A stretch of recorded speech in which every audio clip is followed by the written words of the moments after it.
dirty, dirty people like the sensitivity readers who have gone over Roald Dahl's books. Yeah. So, Daniel, did you read a lot of Roald Dahl books when you were a kid? Not really, no. I mean, I read a couple. I read like when I was in school, I had to read like James and the Giant Peach Mm-hmm. and I'm trying to remember. Did you ever read Charlie and the Chocolate Factory? I did not read Charlie and the Chocolate Factory. Okay. So I'm I've kind seen of Willy in Wonka. I'm kind of in the opposite boat where I had like a phase where the school library had the lineup of Roald Dahl books, and I just kind of went through all of them. Uh, Like the obscure ones that nobody talks about, like the Giraffe and Pelly and Me and so on. I didn't realize until later Roald Dahl was a complete crank. Like he, Chato called him a misanthrope, and that is an accurate way of describing it. Because I've also read a few of his adult-oriented short stories. Like, yeah, who even knew he had writing for adults? yeah, and apparently from what I hear too, he didn't like kids, which is interesting. He would write kids books. I mean, when you think about it, um, uh, Willy Wonka, the story of that is him torturing children who each have a trait that he finds annoying in children. Yeah. It's like, oh, watching too much TV, chewing their goddamn gum all the time, uh, being bratty. Yeah. That almost feels like it was his own self-therapy. Yeah, probably. Yeah. But like, bizarre man with a bizarre imagination. Hmm. Like that. Like I'll tell you. Like I remember the punchline for one of his adult stories. So the idea of it was that you had this guy and his wife, and the guy had some sort of cancer, and a crank mad scientist, I'll call it, goes, well, it seems really unfair to have your brain didn't do anything wrong, right? Uh, it seems like a shame just because I think it was lung cancer, just because your lungs decided to turn on you that you should die. We can put your brain in a jar and keep your eyes attached, and we can keep blood flowing into there, and we can keep you alive indefinitely. And eventually, we can start coming up with ways for you to interact with the outside world. And he was always very domineering to his wife. And so at the end of the short story, she's looking at him in this like brain in a jar. And um, she says, it occurs to me that at this point, you're basically like a goldfish. And she starts smoking in front of him because he'd always made her not smoke, just to like symbolize how the dynamics had changed. And she just walks out. So it's like, that's a sort of twisted imagination we're dealing with. Now it is strange that he's a beloved children's author, given all of that, but there's something oddly appropriate about that because it's very challenging to how kids see the world, right? Yeah. Yeah. So that isn't bad. So, however, and of course, if you don't like it, just don't publish it. But the Quislings over at the Roald Dahl estate, e.g., the family members who have gotten rich off of the royalties over the years, decided to give in and let's make the books more inclusive and happy. So we have this nice Wall Street Journal article here that goes into some changes that they've made. So let's see here. The British publisher of Roald Dahl's books has made hundreds of changes to the text in an effort to make the language more acceptable to contemporary readers. Britain's conservative government, as well as some high-profile authors and free speech advocates, have criticized the modifications, as well they should. Yes. So let's see what they change here. Among the changes to the latest edition of Mr. Dahl's books, The Gluttonous Boy, Augustus Gloop, and Charlie and the Chocolate Factory is no longer described as enormously fat and is now just enormous.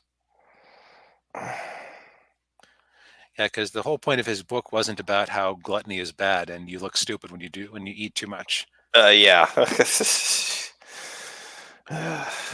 Cloudmen and James the Giant Peach are now cloud people. Oh god. By the way, I didn't read this in advance, so if any cringes you see are Eh, real time. Yeah. Yes.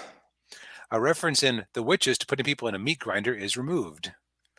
Yeah, because the witches, who I believe were cannibals and ate children in those books, weren't the Yeah. villains. Yeah. And Matilda, Miss Trunchbull's great horsey face simply becomes her face. Yeah, because the villain can't look evil. Yeah. Jeez. That's sexism, I guess. Yeah. Yeah. The BFG's flashing black eyes are now just flashing eyes. Okay, what the hell? That Uh, uh, what? Okay, you could have flashing dark eyes. uh, yeah. it's a descriptor. Now you can't imagine it as well. Yeah. Yeah. You're making it's making this really bland. Yes. So, and the other thing is that they made it so that one of the witches from the witches was no longer a grocery clerk, but was instead a great scientist in her non-witchy job, or a great lab worker, or something along those lines. They're okay. You have to give the villains redeeming characteristics. No, you don't have to do that. Yes, they're awful people. Just because you might happen to like witches doesn't mean that they're good people. Yeah. Uh, and again, if with so much of pop culture being kind of bland at this point, there's plenty of bland pop culture out there. You don't have to try and parasitize Roald Dahl. Yeah. Exactly. Ugh. But so I suspected that if you happen to have some old editions, Mhm. uh, hold on to them because they just became worth more. Oh yeah. Yeah. And this is for anybody who's a writer, who writes stuff like the two of us. This scares me. Right, because it isn't even it isn't even like you can safeguard your stuff all you like, but your descendants can decide to bastardize it just to appeal to whatever's cool at the moment. Yeah, yeah. And I'm not a fan of that because it's just that's your basic. I mean that would be like taking the Mona Lisa and you know drawing a rocket ship in the corner. Right.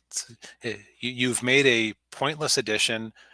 In this case, it might even be like taking the Mona Lisa and drawing a hat because her pretty hair. Actually, no, that's right. No, she was wearing like a head covering. Um, Drawing glasses on the Mona Lisa because her pretty eyes might make people who are missing an eye feel bad. Yeah, it's it's unnecessary, and like I said, it's this is like I mean, I hate to go this way, but I mean it's very Orwellian. Yes. I mean if they can do this with a uh, uh, books, children's books, they could do this with any book out there, Yep. and yeah, that's scary. So, as much as I sell digital copies of my books, it does make the case for owning a paperback that they can't modify. Right? Yeah. Uh, So, but yeah, this is obviously, this is sad to see, and I mean, whether you like Roald Dahl or not, I mean, you don't want to see anybody's work no. having going through Uh, this. Same thing happened with Tolkien's descendants. I think it was Chris Tolkien, Hmm. um, who has very conflicting feelings about his father's work from the sounds of it. Or was it his Yeah, grandfather's? I think father's. Either way, he was very happy to have that bastardized because I think he has a complicated relationship with it. You wonder if mm. some of these descendants are like, well, we've lived off of this money forever, but we kind of resent the fact that we never have had or will ever do anything as meaningful. Yeah, maybe. Yeah, it's yeah, That's heavy stuff. yes, On the lighter side, Yes.